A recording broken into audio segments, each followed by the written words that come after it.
နင်းရေကန်တွေကရေသူမလေးရှေးတုန်းကမြောက်ဖက်ဆုံးကနင်းတောင်တန်းကြီးတွေကြားမှာအမြဲတမ်းအေးခဲနေတဲ့ရေကန်ကြီးတစ်ကန်ရှိတယ်။အဲ့ဒီရေကန်ထဲမှာနင်းလို့ခေါ်တဲ့ရေသူမလေးနေထိုင်ပါတယ်။သူမဟာအေးစိတ်နေတဲ့ရေထဲမှာပျော်မွေ့ပေမဲ့သူမရဲ့တငယ်ချင်းရေသူမလေးတွေကတော့သူမကိုအမြဲလောင်ပြောင်ကြတယ်။နင်းအကြေးခွန်တွေကဖြူဖြော့နေတာပဲငါတို့လိုရွှေရောင်ငွေရောင်တွေမှမဟုတ်တာ။ကြည့်ရတာအယုတ်ဆိုးလိုက်တာလို့သူတို့ကပြောလို့ရှိတယ်။နင်းဟာဝမ်းနေပေမဲ့ဘသူ့ကိုမှပြန်မပြောဘဲကန်ထဲကငါးလေးတွေရေအောက်ပင်လေးတွေကိုပဲပြုစုစောင့်ရှောက်ရင်းနေထိုင်ခဲ့ပါတယ်။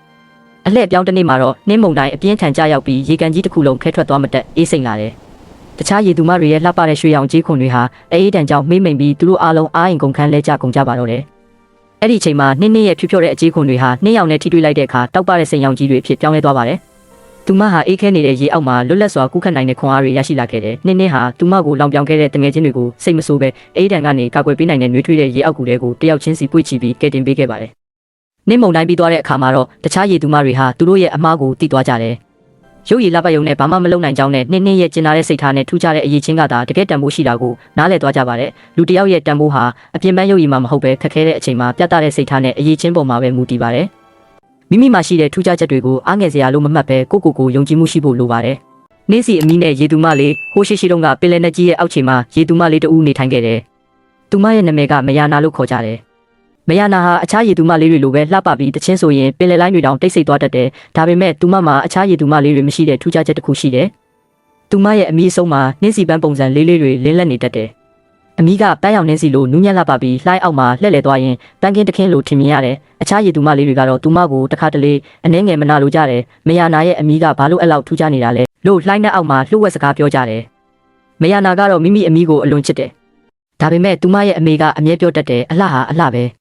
ဒါပေမဲ့စိတ်ကောင်းတာအမြဲတမ်းတောက်ပနေမဲ့အရာပါ။ဒီနေ့မှာပင်လယ်အပေါ်ရန်ကမုန်တိုင်းကြီးတက်လာတယ်။လိုင်းကြီးတွေထန်ထန်လှုပ်ရှားပြီးတင်မောတစင်းမုန်တိုင်းနဲ့ကြားရောက်သွားတယ်။မယာနာဟာအောက်ကနေမြင်ပြီးစိတ်ပူသွားတယ်။လူတွေအန်ရရောက်နေကြပြီဆိုပြီးလှိုင်းထက်ကိုမြင်တက်သွားတယ်။ပင်လယ်မျက်နှာပြင်အောက်မှာတင်မောကချိုးကွဲနေပြီးလူငယ်တယောက်တစ်သားတစ်ခုပေါ်မှာကက်ကက်နေတာမြင်လိုက်တယ်။သူ့မျက်လုံးတွေကကြောက်ရွံ့မှုနဲ့ပြည့်နေတယ်။မယာနာကချက်ချင်းအမီးကိုလှည့်ပတ်ပြီးနှင်းစီပန်းလေးတွေကိုလဲလက်စေလိုက်တယ်။တန်းရောင်လင်းရောင်ဟာအမှောင်မုန်တိုင်းထဲမှာတောက်ပသွားတယ်။အဲ့ဒီအလင်းကိုမြင်ပြီးလူငယ်လေးဟာအာယူနိုင်လာတယ်။မယာနာကသူ့ကိုနီးစပ်တဲ့ကျွန်းသေးလေးစီလမ်းညွှန်ပေးတယ်။လိုင်းကြားထဲမှာသူမရဲ့အမီးလှပမှုဟာမျက်စိထဲထင်ရှားပြီးလမ်းပြမိလို့ဖြစ်သွားတယ်။နောက်ဆုံးမှာလူငယ်လေးဟာကျွန်းကန်းဆက်ကိုရောက်သွားတယ်။မယာနာကအောက်လိုင်းနဲ့ပြန်ဆင်းတော့လူငယ်လေးကမေးလိုက်တယ်မင်းဘယ်သူလဲ။ကျေးဇူးတင်ပါတယ်။မယာနာကပန်းရောင်လင်းနဲ့ပြုံးပြီးသားလှိုင်းအောက်ထဲပျောက်ကွယ်သွားတယ်။ပင်လယ်အောက်ပြန်ရောက်တော့အခြားရေသူမလေးတွေဟာမယာနာရဲ့အမီးကိုကြည့်ပြီးအံ့အားသင့်သွားတယ်။အမီးကရခင်ထက်ပိုပြီးလင်းလက်နေတယ်။ဘာကြောင့်အဲ့လိုတောက်ပနေတာလဲလို့မေးကြတယ်။မယာနာကတာယာစွာပြန်ဖြေတယ်။ဒီအလင်းဟာကိုယ့်အတွက်မဟုတ်ဘူး။အခြားသူကိုကဲတင်တဲ့အလင်းပါ။အမေကနီးကပ်လာပြီးချစ်စရာစွာပြောတယ်မင်းရဲ့နှင်းစီအမီးကလှပတာကတပိုင်းပဲ။ဒါပေမဲ့မင်းရဲ့စိတ်နှလုံးကလှပလို့အလင်းကပိုတောက်ပလာတာပါ။အဲ့ဒီနေ့ကစပြီးရေသူမလေးတွေမယာနာကိုမနာလိုတော့ဘူး။သူမရဲ့အမီးဟာလှပတယ်လို့ပဲအန်ရကြားမှာလမ်းပြမီအဖြစ်အသုံးဝင်နိုင်တာကိုသိသွားကြတယ်။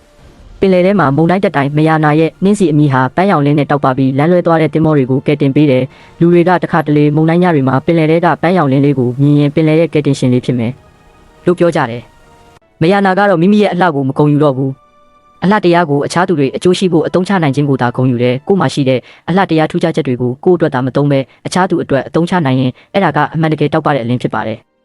မော်ဝင်အမီးနဲ့ပင်လယ်နက်ဆုံးမှာရှေးဟောင်းသမုဒ္ဒရာရဲ့နက်ရှိုင်းလာတဲ့နေရာတစ်ခုမှာကြည်ပြလို့ခေါ်တဲ့ရေသူမလေးတစ်ကောင်ရှိပါတယ်။ကြည်ပြမှာထူးခြားတဲ့အစွမ်းတစ်ခုရှိတယ်။သူမရဲ့အမီးလေးကကြောက်စိမ်းရောင်တောက်နေပြီးသူမကူးခတ်လိုက်တိုင်းပင်လယ်ရေတွေကဂီတတန်လိုမျိုးတိုးတိုးလေးမြည်ဟိတတ်ပါတယ်။တနေ့မှာတော့ပင်လယ်ပြင်ကြီးတစ်ခုလုံးမှောင်တိကျသွားပြီးရေအောက်ကတဏ္ဍာကြောက်တန်းတွေအားလုံးအယောင်မိန်သွားပါတယ်။ကြည်ပြရဲ့လှပတဲ့ကြောက်စိမ်းရောင်အမီးလေးဟာလည်းမိခိုးရောင်ပြနှမ်းဖြစ်သွားပြီးသူမရဲ့ကူးခတ်နိုင်စွမ်းတွေအားနည်းလာပါတော့တယ်။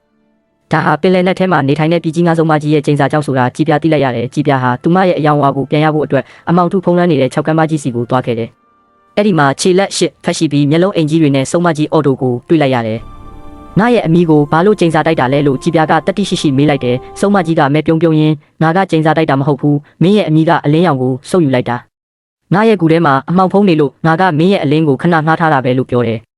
ဆုံးမကြီးကဆက်ပြောတယ်ဒါပေမဲ့မင်းရဲ့အမီးရောင်ကိုပြန်လို့ချင်းရင်ငါအတွက်ကြည်လင်ချင်းပလဲလုံးဝကိုရှာပေးရမယ်။အဲ့ဒီပလဲကငါရဲ့အမှောင်ကူကိုအမြဲတမ်းလင်းထိန်စေမှတဲ့ကြည်ပြဟာလူသားတွေရဲ့အကူအညီမပါပဲသူမရဲ့တငယ်ချင်းလက်ကြီးတာတာနဲ့အတူပင်လယ်ရေစီးကြောင်းတွေကိုဖျက်ကျော်ပြီးပလဲလုံးကိုတွားရှာခဲ့ပါတယ်။ပလဲလုံးကိုရှာတွေ့တဲ့အခါကြည်ပြဟာဆုံးမကြီးစီကိုပြန်လာခဲ့တယ်။ဆုံးမကြီးဟာပလဲလုံးရဲ့အလင်းရောင်ကိုမြင်တဲ့အခါမှာတော့သူမရဲ့ကြမ်းတမ်းတဲ့မျက်နှာကပျော့ပြောင်းသွားပါတယ်။တကယ်တော့ဆုံးမကြီးဟာစိုးသွမ်းခြင်းလို့မဟုတ်ပဲတယောက်တည်းအမှောင်ထဲမှာကြောက်ရွံ့နေခဲ့တာပါ။ ကြည်ပြကပလဲလုံးကိုစုံမကြီးကိုပေးလိုက်တဲ့အခါကြည်ပြရဲ့အမီလေးဟာအရင်ကထက်ပိုတောက်ပတဲ့ကြောက်စိမ်းရောင်ပြန်ဖြစ်လာတယ်။စုံမကြီးရဲ့ကူဟာလည်းလှပတဲ့အလင်းတန်းတွေနဲ့ပြည့်သွားတယ်။အဲ့ဒီနေ့ကစပြီးစုံမကြီးဟာပင်လယ်အောက်ခြေမှာအမောင်ထုကိုဖန်တီးတဲ့သူမဟုတ်တော့ပဲကြည်ပြနဲ့အတူ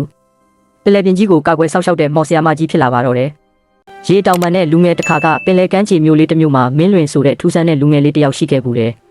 သူဟာတခြားသူတွေနဲ့မတူပဲကြောပြင်မှာကြည်လင်တဲ့ရေတွေနဲ့ဖွဲ့စည်းထားတဲ့ရေတောင်ပန်တစ်စုံရှိနေတာပါ။သူ့ရဲ့အတောင်ပန်တွေဟာလေထဲမှာပြန်တန်းဖို့မဟုတ်ပဲပင်လယ်ရေထဲမှာလွတ်လပ်စွာကူးခတ်ဖို့အတွက်ပါ။ဒါပေမဲ့မြို့ကလေးကလူတွေကသူ့ကိုထူးဆန်းသူလို့သတ်မှတ်ပြီးဝေးဝေးကရှောင်ကြတယ်။မင်းလွင်ဟာအထီးကျန်ပေမဲ့သူ့ရဲ့ရေတောင်ပန်လေးတွေကိုချစ်မြတ်နိုးခဲ့ပါတယ်။တနေ့မှာတော့မြို့လေးစီကိုမုန်တိုင်းကြီးတစ်ခုဝင်ရောက်လာတယ်။ပင်လယ်လိုင်းတွေဟာတောင်တလုံးလောက်မြင့်တက်လာပြီးကမ်းခြေမှာစော့ကစားနေတဲ့ကလေးငယ်တစုကိုပင်လယ်ထဲဆွဲခေါ်သွားပါတော့တယ်။မြို့သူမြို့သားတွေဟာကမ်းဆက်မှာကြောက်လန့်တကြားအော်ဟစ်နေကြပေမဲ့ဘယ်သူမှလိုင်းကျန်းတဲ့ကိုမစင်းရဲကြဘူး။မင်းလွင်ကတော့တွေ့ဝေးမနေခဲ့ပါဘူး။သူဟာပင်လယ်ထဲကိုခုန်ဆင်းလိုက်တဲ့အခါသူ့ကြောပြင်ကရေတောင်ပန်တွေဟာတစ်ဖြက်ဖြက်နဲ့တောက်ပလာပြီးရေလိုင်းတွေကိုခွဲထွက်သွားပါတယ်။သူဟာရေအောက်မှာငါးတကောင်ထက်ပိုမြန်အောင်ကူးခတ်နိုင်ခဲ့တယ်။သူ့ရဲ့အတောင်ပန်တွေကနေထွက်ပေါ်လာတဲ့ရေပူပေါင်းလေးတွေကကလေးတွေကိုအသက်ရှူရလွယ်ကူစေပြီးလိုင်းတန်ကနေကာကွယ်ပေးခဲ့တယ်။မင်းလွင်ဟာကလေးအားလုံးကိုကန်းဆက်စီဘေးကင်းကင်းနဲ့ပြန်ပို့ပေးနိုင်ခဲ့ပါတယ်။လူတွေဟာသူတို့အရင်ကကြောက်ရွံ့ခဲ့တဲ့ထူးဆန်းတဲ့အတောင်ပန်တွေဟာတကယ်တော့ကဲတင်ချင်းအတောင်ပန်တွေမှန်းနားလဲသွားကြတယ်။မင်းလွင်ဟာသူ့ကိုယ်သူတခြားသူတွေနဲ့မတူလို့အားငယ်ခဲ့ဘူးပေမဲ့အဲ့ဒီနေ့ကစပြီးသူ့ရဲ့ထူးခြားချက်ဟာသူတစ်ပါးကိုကူညီဖို့အတွက်ဆိုတာကိုဂုဏ်ယူစွာလက်ခံလိုက်ပါတော့တယ်။ကျုပ်တို့ရဲ့ကွဲပြားခြားနားမှုတွေဟာအားနည်းချက်မဟုတ်ပါဘူး။မှန်ကန်တဲ့အချိန်မှာအသုံးပြုတတ်ရင်အဲ့ဒါဟာအံ့အားသင့်စရာကောင်းတဲ့ခွန်အားတစ်ခုဖြစ်လာနိုင်ပါတယ်။